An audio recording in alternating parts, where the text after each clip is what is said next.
Hello everyone. I am Dr. Olympia Papagiorgio. Welcome to my channel where I talk about the intersection of music and mental health. I hope you decide to stick around. We have a lot of fun on this channel. Today I'm going to be doing a reaction video, but not to a song. It is a different kind of reaction video. I found it quite a while ago, and it's around the topic of musicians and mental health, like tips and tricks and things. So let's just get into it. Remember that YouTube is not a replacement for therapy, but I hope that you do enjoy this video and find some value in it. So let's go ahead and get started. Hi, I'm Jupp, and this is ACM.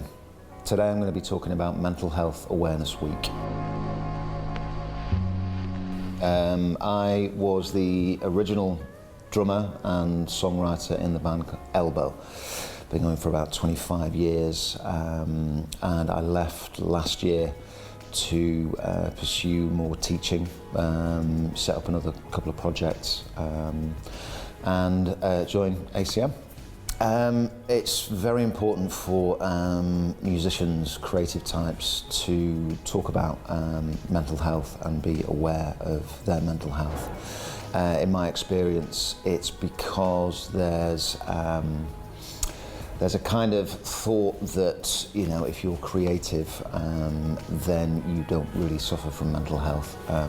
But in the industry, specifically in the music industry, there is a lack of awareness about the triggers of mental health.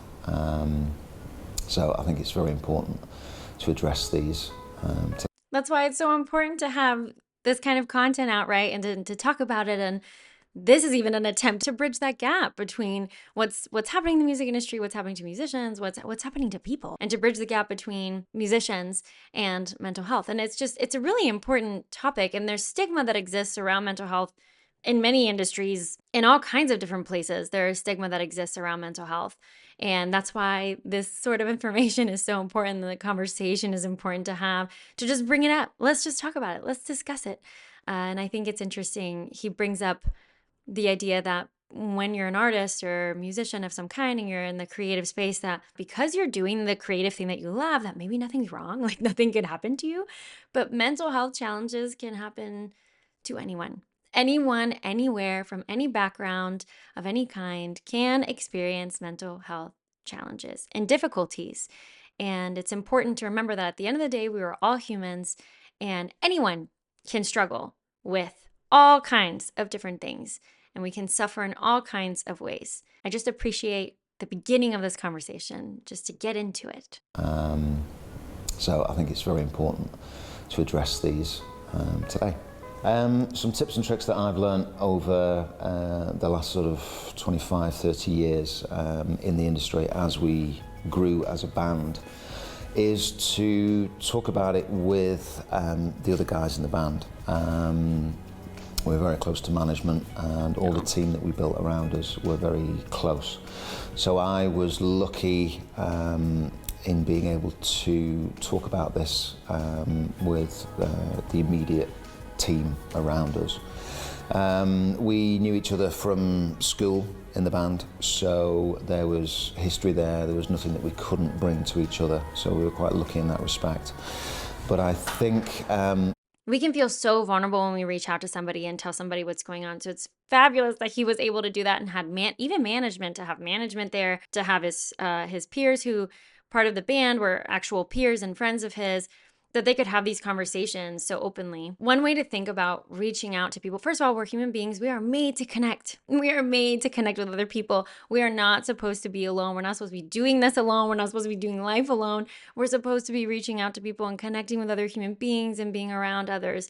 And it can feel very vulnerable and very scary to tell somebody that you're struggling and that something's going on. But a lot of the time, reaching out is really the first step. And when we reach out to somebody, we can't control how they respond to us or how they react to us, because we can't control anybody else's reactions to us. Of course, reaching out to your friends and peers and things like that is not the same as going to a professional. And if that is something that you think you need, go for it. You know, try to. But just being able to tell somebody that something's going on and that you need some extra support, maybe to take something off your plate or something like that, can be really useful. And it's an opportunity for change to occur. When I met my now wife, Sarah, she was very much into yoga very much into meditation and mindfulness, which was incredible for me to take that out on the road when we were touring worldwide. So whenever I got sort of stressed, anxious, then I would have these things in place where I could find a quiet place, do some breathing, meditate. It'd be pretty cool to hear some of his stories, like how that was on tour on the road. And I can imagine it's very stressful to be going from place to place and being, you're always engaging with others. To be able to take a step away and do some mindfulness exercises or some breathing exercises. One breathing exercise that you might find useful that I think of is box breathing. So let all your breath out, breathe in on 4, hold on 4, breathe out on 4, hold on 4, and do that a few times, 3 or 4 times. Spend 30, 60 seconds doing that. So let's dig into this just a little bit. Your autonomic nervous system is split into 2. You have your sympathetic nervous system, which is your fight or flight, right? Danger is here. Do I fight? Do I flee? What do I do?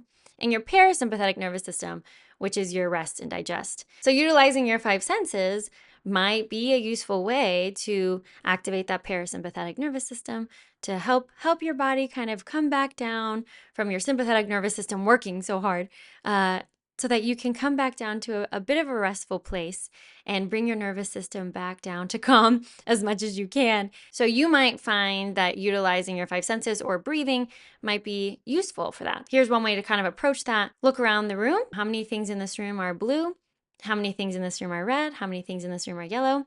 Shift your focus to a different sense. What am I hearing? Is there a certain noise? Is there a certain sound? What am I hearing right now? Shift your focus to touch. Go ahead and grab, maybe touch the chair that you're sitting on or a piece of clothing or something and describe what that feels like.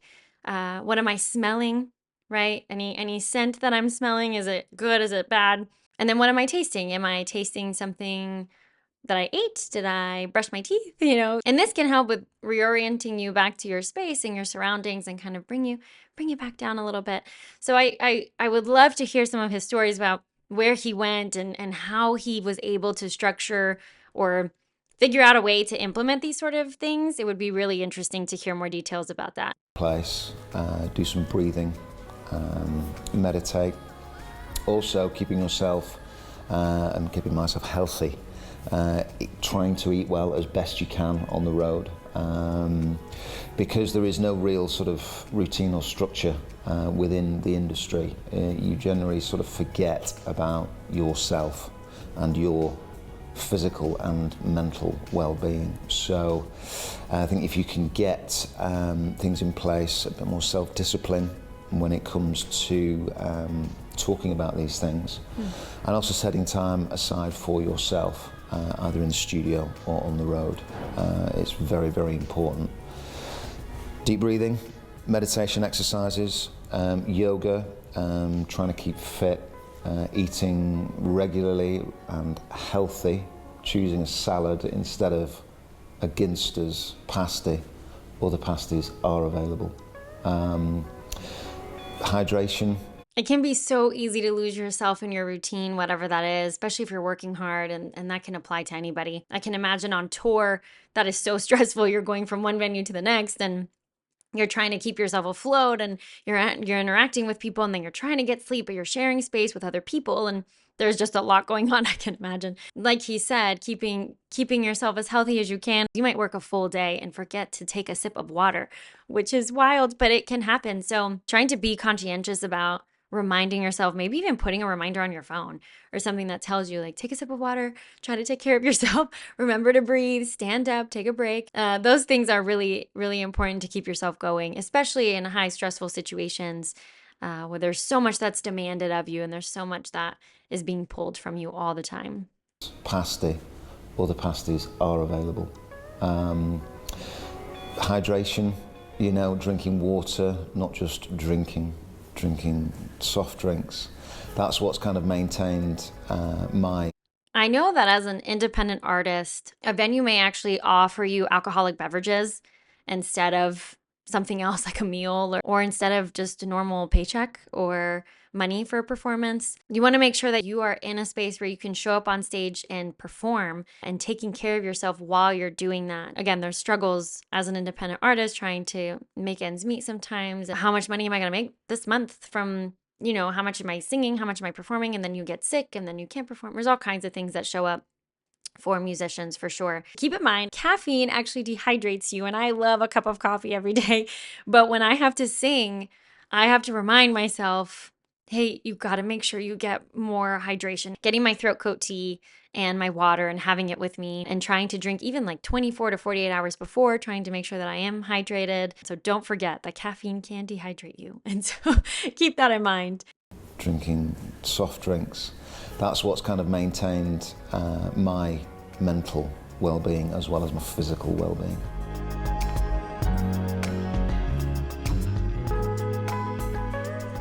Thank you so much for watching. I hope you really enjoyed this video and this content. It was a bit different from the other ones that we've done, but it's fun. I think the information and the conversation is so important. So I hope you really liked it, and I will see you next time. Have a wonderful, wonderful day.